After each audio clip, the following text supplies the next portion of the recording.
very much for joining us today with Amazon readers in China. So how is your trip into China so far? Well, I've learned a tremendous amount, and I've had the opportunity to engage with audiences of students in Xiamen and now in Beijing, and then starting tomorrow in Shanghai. Right. And I've not just lectured to them, but I've invited them to engage in a dialogue about the subject of my new book, What Money Can't Buy. And I've asked them what they think should be the role of money and markets in a good society. And I've found their responses very stimulating and very impressive. I think that's very unusual for Chinese students to be encouraged into active engagement of a conversation. So that's a great opportunity for them and for us. So, well, we will only have several very general questions about your books. So, well, let's start from your Justice. I mean, after nearly 30 years, and particularly after the TV recording of 2005, your Justice course at Harvard has been transformed from an intellectual presentation to a public event around the globe. Even though the general public doesn't usually find politics amusing. So, as a celebrated public philosopher, what kind of role you think you're playing in this phenomenon? Well, first I should say I was astonished at the response. I never imagined when we did this experiment, putting my Justice course online, opening global access, I never imagined that there would be this kind of response to it, with tens of millions of people watching lectures on philosophy, after all. And when I wrote my book on justice, what's the right thing to do, I also never imagined that millions of people would read a book about philosophy. So I may be the last person who can explain it all, but I would just say that what my hunch is that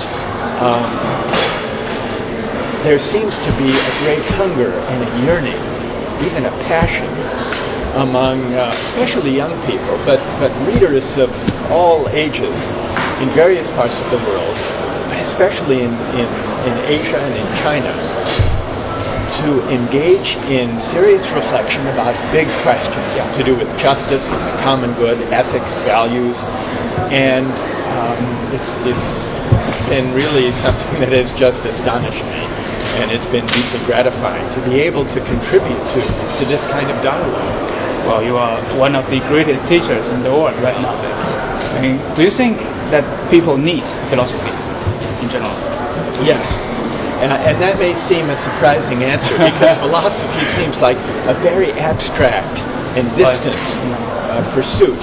And yet, every decision we make in our personal lives or in our public lives involves, at least implicitly, certain views about what's just, what's fair, what a good society is.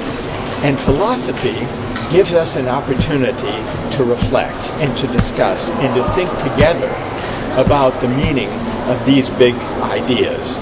And what I try to do in my books is to relate these big ideas of philosophy to very concrete stories and dilemmas that readers everywhere can identify with, so that one doesn't have to be a scholar to feel engaged and drawn in by the examples and the stories to begin the thinking. Well, that's great. I mean, as you mentioned from your book, also I read news that yesterday in a lecture in Beijing University, we feel that instead of giving or initiating any solution to a particular social or moral problem, you are more interested in encouraging us to be involved in a debate. Yes. And that made some people think your topic or your book is a little bit incomplete. So is that your purpose, or to encourage a debate? That is my purpose. And so I think it's that both of my books do provide a philosophical framework for thinking about these questions of the role of money in markets, of the role of the role that money should play in a good society. But I don't tell the readers what they should think. I really mean to provide an invitation and a challenge to readers.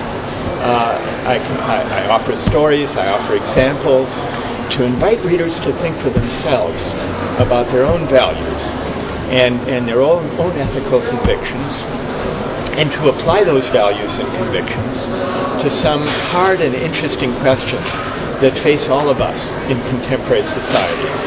And so my goal is not to tell people what to think, but it's to really offer an invitation to critical reflection and to a dialogue about these big questions. I think that's exactly one of the most important things that China needs right now. Thank you. Thank you. In your Justice book, talking about utilitarianism, do you think is it just principally or fundamentally wrong, or is this out of date in the modern world? I think it's flawed as a philosophy, utilitarianism. Utilitarianism is a philosophical term for what these days might be called GDPism. It's the idea that the highest good, the highest public good can be achieved simply by maximizing economic growth and consumer preferences. The reason I think that it's an inadequate philosophy is there is more to life than being a consumer. There's more to life than money, markets, and economics. And that's really the theme of my new book, What Money Can't Buy. And so the question is, what are the other values that should govern our lives beyond maximizing utility or consumer satisfaction or economic growth? When societies attain a certain level of economic prosperity, they begin to turn their thoughts to questions about the meaning of life and to the meaning of happiness. And they begin to feel, I think very often, that GDP alone is not the definition of happiness or of the good life or of the meaningful life. And so those are some of the questions that I raise in the books. Great. Okay, so just talking about books in general. Yes. What kind of book would you recommend to Amazon readers in China? You mean after they've read? After they read your book. Okay. Or in the scope of philosophy or in any other area. Yes. What kind of book would you recommend? Well, I personally was very influenced by Aristotle's writing, Aristotle's Ethics and Politics. Some would say that there are actually some interesting connections between Aristotle's philosophy and the philosophy of Confucius and Mencius. But I think that any book of philosophy is a great place for readers to begin, who want to begin to think about big questions such as the meaning of life, the nature of a good society, what does justice mean? Different philosophers disagree even among themselves. So here again, philosophy can't give one answer, but by reading books by philosophers, I think readers can have an opportunity to begin to think for themselves about who they think offers the most persuasive account of these matters. Great. You were mentioning about Chinese philosophers. So which particular Chinese philosopher that you find interesting? Well, I'm not a scholar, and I don't know of Chinese philosophy, and I don't know as much as I wish I did about it. Okay. I've had the opportunity to participate in some academic conferences where we've compared Eastern and Western philosophy. So I've been able to learn a little bit about Confucius and Mencius, the similarities with the Western tradition and the differences.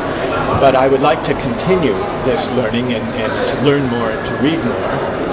And that's one of the opportunities that I get by traveling and visiting with Chinese scholars and academics. It's really, I come in the spirit of mutual learning. I don't come to preach or to proclaim one particular answer.